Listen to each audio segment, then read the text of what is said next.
सुप्रभातम। आज हम कक्षा 10वीं विषय संस्कृत अंतर्गत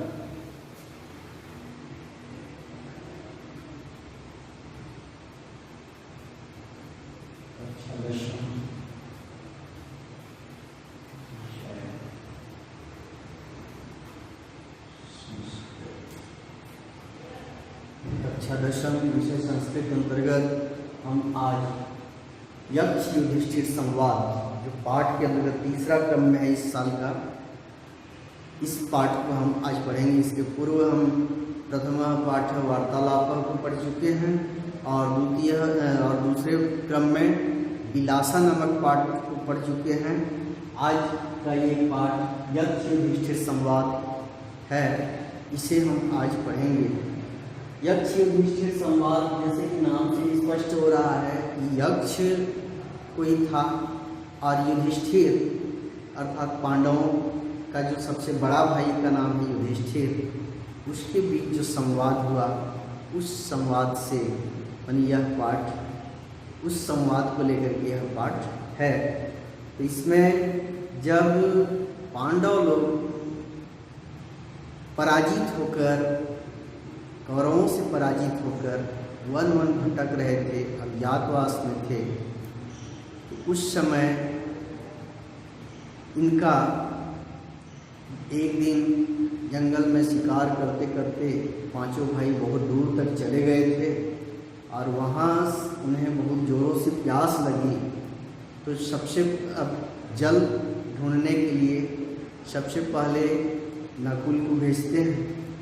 नकुल जो है पानी लेने जाता है, वहाँ देखता है बहुत दूर में एक सरोवर था, तालाब था। वह तालाब एकदम स्वच्छ जल से लबालब भरा हुआ था। उसको भी जोरों से प्यास लग रही थी। गया और सोचा कि मैं सबसे पहले अपनी प्यास बुझा लूँ, उसके बाद जो एक पात्र रखा हुआ था जल के लिए, उस पात्र में भरकर जल ले जाऊंगा।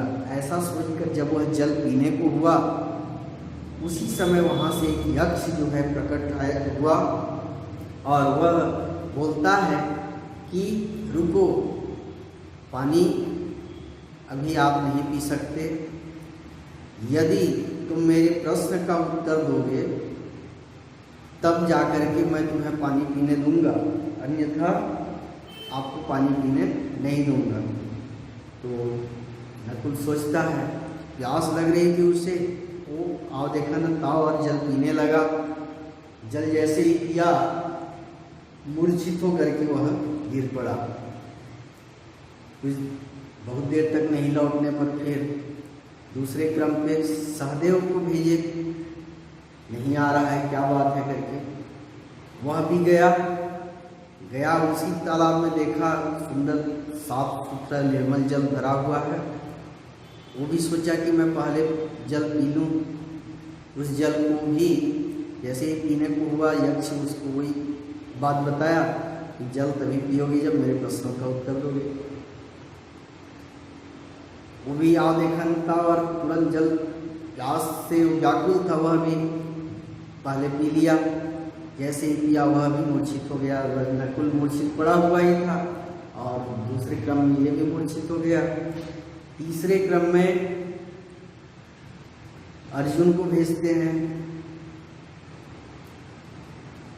अर्जुन जाता है, वह भी वही क्रम होता है।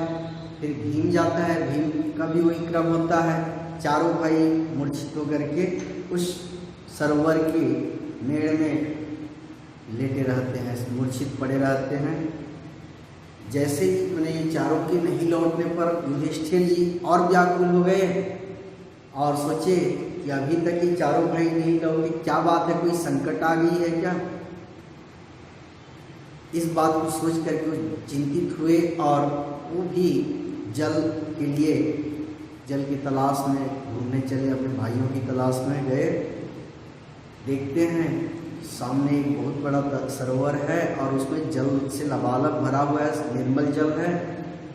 उन्हें भी प्यास लग रही थी। वो अपने मूर्छित भाइयों को देखे, लेकिन प्यास लग रही थी, वो भी पीने को जब हुए तो यक्ष ने प्रश्न किया, आप कौन हो और जल पीने आए हो? तो मेरे प्रश्न का उत्तर आप पहले दोगे तब जल पी सकते हो। ये लोग उत्तर नहीं दिए हैं, इसलिए लोग मूर्छित पड़े हैं। युधिष्ठिर वैसे धैर्यवान थे, वो धीरज रखते हुए बोले, ठीक है, मैं आपके प्रश्न का उत्तर अवश्य दूंगा, जहाँ तक हो सके मेरे से जो बनेगा मैं उसका उत्तर अवश्य ही दूंगा। अब यक्ष जो है, जो प्रश्न किया और युधिष्ठिर ने जैसा उत्तर दिया, उसका वर्णन यहाँ पर इस पाठ में किया है। तो जैसे इसमें पहला श्लोक है, केनस्वित् क्षत्रियो भवति केनस्विद् विन्दते महत्, केनाद्वितीयावान् भवति राजन् केन च बुद्धिमान्। केनस्वित् श्रोत्रियः भवति, केनस्वित् किसके द्वारा, श्रोत्रियः माने वेदों का ज्ञाता, भवति होता है, मनुष्य किसके द्वारा वेदों का ज्ञाता होता है। केनस्वित् विन्दते महत्, विन्दते अर्थात श्रेष्ठता, विन्दते माने प्राप्त करता है, किसके द्वारा, केनस्वित् किसके द्वारा श्रेष्ठता को, महत्व माने श्रेष्ठता को प्राप्त करता है। केन अद्वितीय वान, किसके द्वारा अद्वितीय हो जाता है, जिससे कोई दूसरा नहीं होता। केन च बुद्धिमान, और किससे बुद्धिमान होता है, अर्थात हे राजन, किससे व्यक्ति वेदों का ज्ञाता होता है, किसके द्वारा श्रेष्ठता प्राप्त की जाती है, किसके द्वारा अद्वितीय हो जाता है, और किससे व्यक्ति बुद्धिमान होता है। अब युधिष्ठिर जो है उसका उत्तर देते हैं, श्रुतेन श्रोत्रियः भवति तपसा विन्दते महत्, धृत्या द्वितीयावान् भवति राजन् बुद्धिमान वृद्ध सेवया। श्रुतेन माने वेदों से, श्रोत्रियः भवति वेदों का ज्ञाता होता है, विद्वान होता है, तपसा विन्दते महत् और तपस्या से श्रेष्ठता प्राप्त होती है, प्राप्त करता है। धृत्या द्वितीयावान् भवति, धृत्या अर्थात धैर्य से अद्वितीय बन जाता है, बुद्धिमान वृद्ध सेवया, और बुजुर्गों की सेवा से, वृद्धों की सेवा से बुद्धिमान होता है। यक्ष ने दूसरा प्रश्न किया, किस्विद् गुरुतरम भूमे किस्विद् उच्चतरम चखात्, किस्विद् शीघ्रतरम वायो किस्विद् बहुतरम कृणात्। किस्विद् माने क्या, गुरुतरम भूमे, भूमि से गुरुतर माने भारी है, भूमि से भारी क्या है। किस्विद् उच्चतरम चखात्, खात् अर्थात आसमान, आकाश से ऊंचा क्या है। किंचित शीघ्रतरम वायु, शीघ्रतरम तेज, वायु से तेज क्या है। किंचित बहुतरम कृणा, और तिनके से अधिक फैलने वाला या व्यापक क्या है। इसका उत्तर देते हैं, मैंने भूमि से अधिक भारी क्या है, आसमान से अधिक ऊंचा क्या है, वायु से अधिक तीव्रगामी क्या है, और तिनके से अधिक व्यापक अर्थात फैलने वाला क्या है।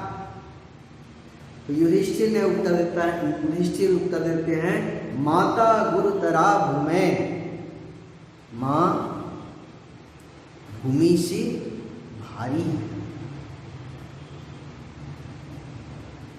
खाद अपि उच्चतरः पिता, आसमान से भी ऊंचा पिता है। मनः शीघ्रतरम वात, मन वात माने हवा से, शीघ्रतरम शीघ्र चलने वाला, शीघ्रगामी, हवा से भी शीघ्रगामी मन है। चिंता बहुतरी प्रीणात, और तिनके से भी व्यापक चिंता है। अर्थात भूमि से अधिक, माता भूमि से अधिक भारी है, पिता आसमान से भी अधिक ऊंचा है, मन हवा से भी अधिक तीव्रगामी है, और चिंता तिनके से भी अधिक व्यापक है। अगला यक्ष ने प्रश्न फिर किया, धान्यानाम उत्तमम किस्मित् धनानाम स्यात् किम उत्तमम, लाभानाम उत्तमम किम स्यात् सुखानाम स्यात् किम उत्तमम। स्यात् माने है, धान्यानाम उत्तमम किस्मित्, किस्मित् माने क्या, अनाजों में उत्तम क्या है। धनानाम स्यात् किम उत्तमम, और धन से उत्तम क्या है। लाभानाम उत्तमम किम, और लाभों में उत्तम क्या है। स्यात् सुखानाम स्यात् किम उत्तमम, तथा सुखों में उत्तम क्या है।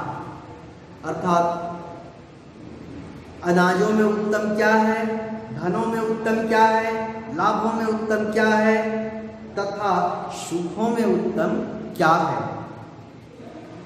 इस प्रश्न का उत्तर जो है युधिष्ठिर पुनः देते हैं, धान्यानाम उत्तमम दाक्ष्यम, अनाजों में दक्षता या चतुराई श्रेष्ठ है। धनों में शास्त्र ज्ञान उत्तम है। धनानाम उत्तमम श्रुतम, श्रुतम माने शास्त्र ज्ञान या वेदों का ज्ञान। लाभानाम उत्तमम श्रेयः, लाभों में उत्तम श्रेय है। किसी चीज का, जैसे हम कोई कार्य करते हैं, उसके बदले में लोग जो हमें बोलते हैं कि इन्होंने ये अच्छा काम किया, या यह काम इनके द्वारा हुआ, इस प्रकार से उस काम को कराने या करने का श्रेय जिसको मिलता है, जो उसके बदले में उसको वाहवाही मिलती है, वही श्रेय कहा जाता है। तो लाभों में उत्तम श्रेय है, तथा सुखों में उत्तम संतुष्टि है। सुखानाम तुष्टि उत्तमा, सुखों में संतुष्टि ही सबसे उत्तम है। उत्तम सुख संतुष्टि ही है। इसीलिए संतोषम परमम सुखम भी कहा गया है। संतोष ही परम सुख है। तो वही संतुष्टि अर्थात संतोष ही सुखों में उत्तम है। उत्तम सुख अर्थात वही है संतुष्टि। केनश्चित् आवृतो लोकः, फिर यक्ष प्रश्न करता है, केनश्चित् आवृतः लोकः, किससे आवृतः ढका हुआ है, लोकः संसार, यह संसार किससे ढका हुआ है। केनस्मिन् प्रकाशते, किससे यह प्रकाशित नहीं होता है। केन त्यजति मित्राणि, केन स्वर्गम न गच्छति, किसके द्वारा मित्र त्याग दिया जाता है, और कौन स्वर्ग को, किससे मित्र को त्याग देता है, किससे स्वर्ग नहीं जाता है। अर्थात किससे संसार ढका हुआ है, किससे संसार प्रकाशित नहीं होता है, किससे मित्र को त्याग देता है, किससे स्वर्ग नहीं जाता है, कौन, मनुष्य। तो इसका उत्तर युधिष्ठिर बड़े तर्क के साथ देते हैं, अज्ञानेन आवृतः लोकस्तमसा न प्रकाशते, लोभात् त्यजति मित्राणि, संगात् स्वर्गं न गच्छति। अज्ञानेन आवृतः लोकः, लोकः अर्थात संसार अज्ञान से ढका हुआ है। तमसा न प्रकाशते, अंधकार से संसार प्रकाशित नहीं होता है। लोभात् त्यजति मित्राणि, लोभ से मित्र को त्याग देता है। संगात् असंगात् स्वर्गम न गच्छति, असंगता अर्थात संगता अर्थात आसक्ति से, लोभ, एक प्रकार का लोभ है या लगाव से, स्वर्गम न गच्छति, जीव स्वर्ग को नहीं जाता है। आसक्ति या लगाव से जीव स्वर्ग को प्राप्त नहीं करता है। अब अगला यक्ष जो है पुनः प्रश्न करता है, तपः किं लक्षणं प्रोक्तं कोदमस्य प्रकीर्तितः क्षमा च का परा प्रोक्ता का च हि परिकीर्तिता। तपः किं लक्षणं, तपः अर्थात तपस्या का क्या लक्षण है, प्रोक्तम कहा गया है, तपस्या का क्या लक्षण कहा गया है, कह दमस्य प्रकीर्तितः, और कौन और दमन किसे कहा गया है, प्रकीर्तिता माने कहा गया है, क्षमा चका पराप्रोक्ता, और क्षमा किसे कहा गया है, काच ही ह्री परिकीर्तिता, और लज्जा किसे कहा गया है। अर्थात तपस्या का लक्षण क्या कहा गया है, और दमन किसे कहा गया है, क्षमा किसे कहा गया है, तथा लज्जा किसे कहा गया है। युधिष्ठिर उसका उत्तर बड़े धैर्यपूर्वक देते हैं, तपः स्वधर्म वर्तित्वं मनसो दमनं दम क्षमा द्वंद्व सहिष्णुत्वं धीर कार्य निवर्तनम। तपः स्वधर्म वर्तित्वं, अपने धर्म में लगे रहना ही, धर्म अर्थात कर्तव्य, अपने कर्तव्य में लगे रहना ही तपस्या है। तपः स्वधर्म वर्तित्वं मनसो दमनं दमः, मनसो दमनम, मन का दमन अर्थात मन को वश में करना ही त्याग है, दमन है। क्षमा द्वंद्व सहिष्णुत्वम, क्षमा क्या है, द्वंद्व सहिष्णुत्वम, द्वंद्व माने आपसी सुख दुख लाभ हानि का जो द्वंद्व जीवन में चलता है, उस द्वंद्व में एक समान भाव रखना ही क्या है, क्षमा है। न सुख में सुखी अधिक सुखी होना, न दुख में अत्यधिक दुख होना, इस पर नियंत्रण रखना, एक समान भाव रखना, लाभ हानि, यश अपयश, जय पराजय, ये सभी प्रकार के जो आंतरिक द्वंद्व होते हैं, इन द्वंद्व की स्थिति में भी जो एक समान भाव रखता है अपने आप में, वही क्या है, क्षमा है। धीर कार्य निवर्तनम, और जो न करने योग्य कार्य को त्याग देना ही क्या है, लज्जा है। री माने लज्जा, अर्थात अपने कर्तव्य में लगे रहना ही तपस्या है, मन को वश में रखना ही दमन है, सुख दुख लाभ हानि में एक समान भाव रखना क्षमा है, न करने योग्य कार्य को त्याग देना ही लज्जा है। इस तरह से यह यक्ष और युधिष्ठिर का संवाद समाप्त हुआ।